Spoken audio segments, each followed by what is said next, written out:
क्या कांग्रेस ने तमिलनाडु में एक ऐसा राजनीतिक दांव खेल दिया है जिसकी कीमत पूरे इंडिया गठबंधन को चुकानी पड़ सकती है? क्या सत्ता के समीकरण साधने की कोशिश में कांग्रेस ने अपने सबसे पुराने और भरोसेमंद सहयोगियों को नाराज कर दिया है? और क्या अब विपक्षी गठबंधन के अंदर शुरू हुई है खींचतान?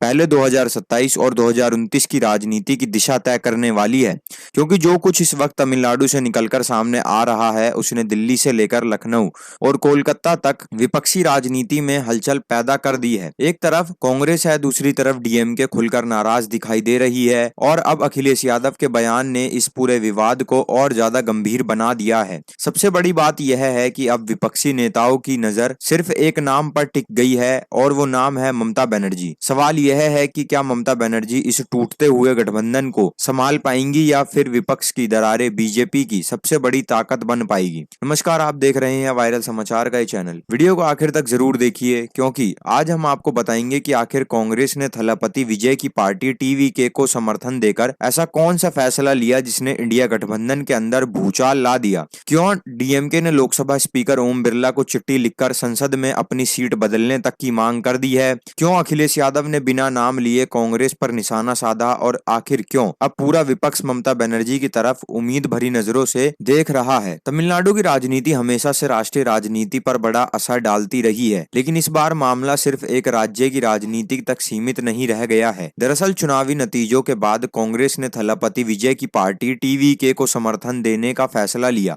ऊपर से देखने पर यह फैसला बीजेपी को रोकने की रणनीति लग सकता था, लेकिन डीएमके का यह फैसला बिल्कुल पसंद नहीं आया। डीएमके को लगा कि कांग्रेस ने उसका भरोसे को तोड़ दिया है, क्योंकि कांग्रेस और डीएमके का गठबंधन कोई नया गठबंधन नहीं था। दोनों दल कई वर्षों से साथ मिलकर बीजेपी के खिलाफ लड़ाई लड़ते आ रहे हैं, लेकिन राजनीति में सबसे ज्यादा मायने भरोसे का होता है। और जब सहयोगियों का यह लगने लगे कि उसके साथ खड़े रहने के बजाय राजनीतिक फायदे के हिसाब से फैसले लिए जा रहे हैं, तब गठबंधन के अंदर दरारें शुरू हो जाती हैं। दोस्तों, इस पूरे विवाद ने उस समय और ज्यादा तूल पकड़ लिया जब डीएमके सांसद कनिमोझी करुणानिधि ने लोकसभा स्पीकर ओम बिरला को एक पत्र लिखा और इस पत्र में उन्होंने साफ तौर पर कहा कि बदले हुए राजनीतिक हालात को देखते हुए डीएमके सांसदों को बैठने की व्यवस्था बदल दी जाए, क्योंकि कांग्रेस के साथ अब उनका गठबंधन खत्म हो चुका है। संसद में सीट बदलने की मांग सुनने में भले ही छोटी बात लगे, लेकिन राजनीति में इसके बहुत बड़े मायने होते हैं। यह सिर्फ बैठने की जगह बदलने का मामला नहीं था, बल्कि कांग्रेस को दिया गया एक सीधा राजनीतिक संदेश था कि अब रिश्ते पहले जैसे भरोसे पर नहीं बचे हैं। डीएमके ने यह दिखाने की कोशिश की है कि कांग्रेस के ये फैसले ने उन्हें गहरी राजनीतिक चोट पहुंचाई है। अब सवाल उठता है कि आखिर कांग्रेस ने ऐसा रिस्क क्यों लिया। दोस्तों, कांग्रेस इस समय दो अलग अलग राजनीतिक चुनौतियों से जूझ रही है। एक तरफ उसे बीजेपी के खिलाफ मजबूती विपक्ष राजनीति खड़ी करनी है और दूसरी तरफ उसे क्षेत्रीय दलों के सहयोगियों को असहज के साथ संतुलन भी बनाए रखना है। लेकिन समस्या तब पैदा होती है जब किसी एक राज्य में लिखा गया और लिया गया फैसला दूसरे राज्य के सहयोगियों को असहज करने लगे। तमिलनाडु में कांग्रेस ने शायद यह सोचकर टीवीके का समर्थन किया कि इससे बीजेपी समर्थित ताकतों को रोका जा सके, लेकिन इसी फैसले ने डीएमके को नाराज कर दिया और अब इसका असर उत्तर प्रदेश तक दिखाई देने लगा है। समाजवादी पार्टी प्रमुख अखिलेश यादव ने बिना कांग्रेस का नाम लिए सोशल मीडिया पर एक ऐसा बयान दिया जिसने राजनीतिक हलकों में हलचल बढ़ा दी है।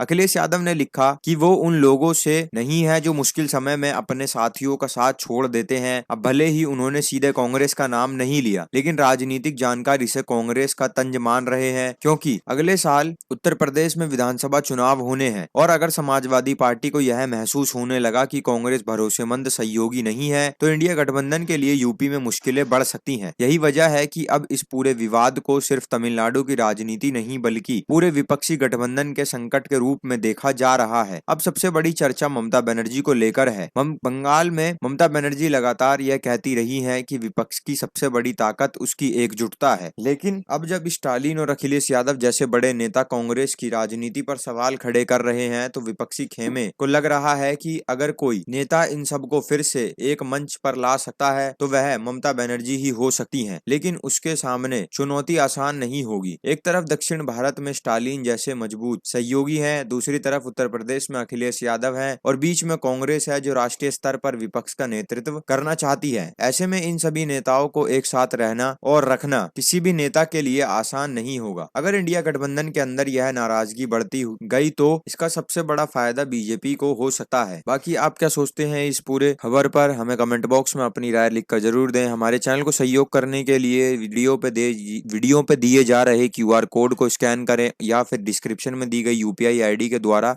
आप हमें और हमारे चैनल को जरूर सहयोग करें।